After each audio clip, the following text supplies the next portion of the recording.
Hi, it's Grandma Roseanne and welcome to Mexican morning. What we're going to do is make salsa verde. Now, you make it with tomatillos, which looks like it's part of the tomato family, that it is. But if you haven't seen them, they're about golf ball size and they have a paper wrapping around them. It looks like a tissue paper. So all you do is just peel that back, that little tissue paper-like thing on it, and then you end up with this tomatillo underneath. And this is what it looks like. Now I roasted these already, and so they're very, very nice. You don't have to peel them or do anything like that. Just pull the stem out, get rid of that little paper, and I roasted these at 375 for about 25 minutes. And so they're very, very nice and soft. Now I'm getting ready to roast the peppers. So what I have here are poblano, right here, jalapeno, serrano, garlic, onion, and Anaheim.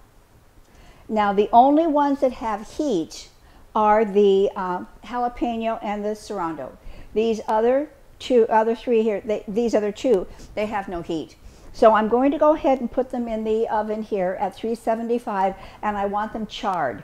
So I'm going to let them go about 20 minutes, but about maybe 10-15 minutes into it, I'm going to rotate them, and then we'll get them charred on all sides. Now the garlic, what I did is I cut the top off of the garlic, just like that, and I put some olive oil in it.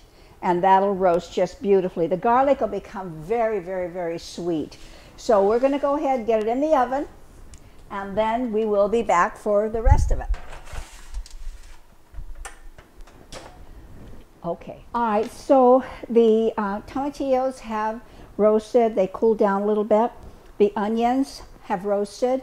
And so I'm going to put everything in the blender, just like this. And you can feel that these are really nice all the way through. They're going to blend up beautifully. Now we need to work with the peppers, and what I did is once we got them out, after they had charred a little bit, I put them into a bowl here and covered them up, and they've been here for about 5 minutes. And what this is doing is allowing the char and the cooking to continue, and then it's going to be so much easier to peel. These can be hard to peel if you're not careful. Alrighty. So that's the Anaheim.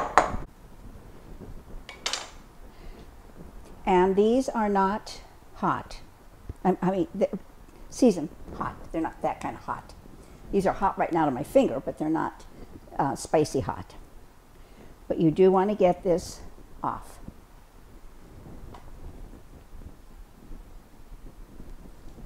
Just like that. Really comes off fairly easy. You know, I could let this cool down a little bit more. I don't know why I'm so impatient. There. And I don't want all those seeds either. So those. All right, well, I just have continued here, and I have removed the majority of the seeds. I have got most of all of the skin off, and it comes off fairly easy.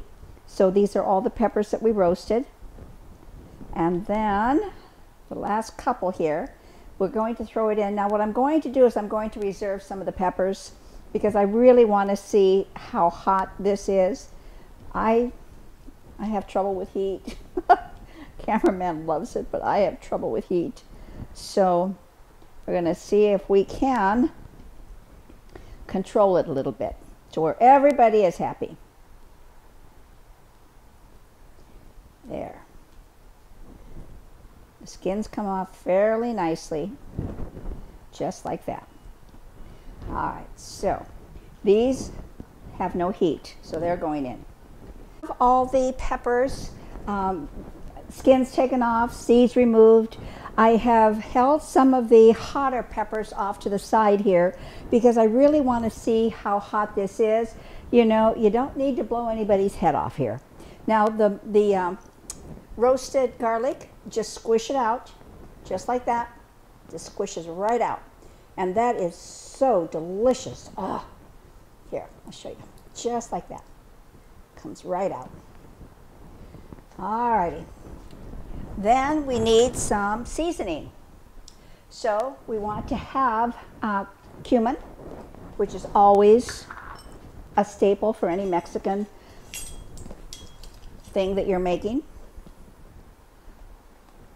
I'm going to put in 1 teaspoon of cumin, 1 teaspoon of pickling salt. And the reason I'm using canning salt is because I am going to can this. So I'm doing what I need to do to make sure it's good. I'm going to do about 1.5. Okay? And then I want 1 teaspoon of onion powder, 1 teaspoon of garlic powder,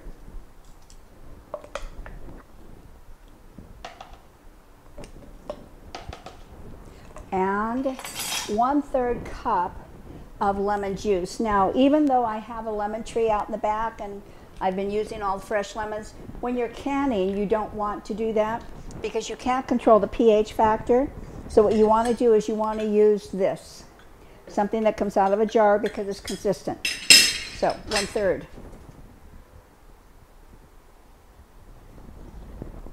All right, now we're going to mix this up.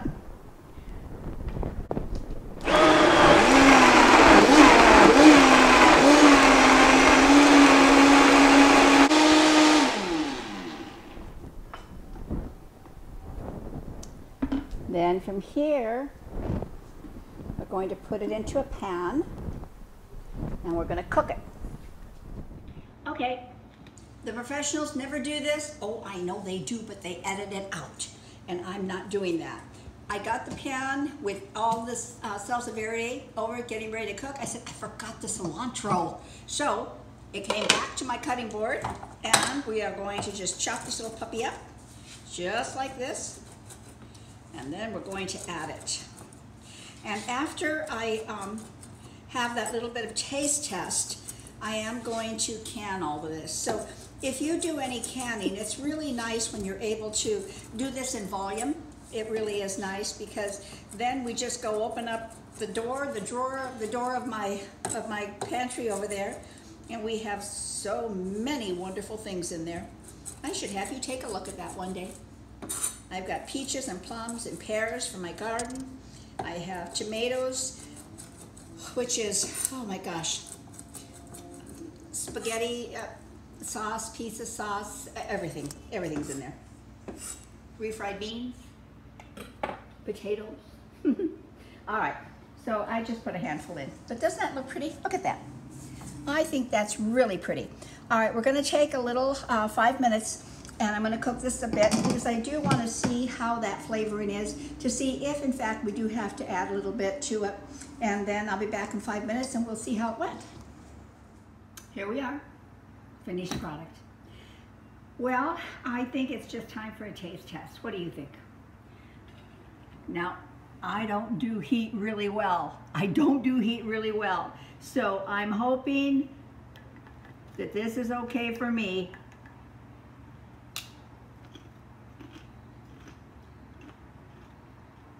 Wow. It has some kick to it, but it's not like going through the roof of my head, but it's really flavorful. Oh, I think you're gonna like it. Okay. Recipe below, instructions rather, ingredients below. Thumbs up, subscribe, hit the little bell, and come back. I love playing with you in the kitchen, and I love it when we can have fun things like this. So, bye.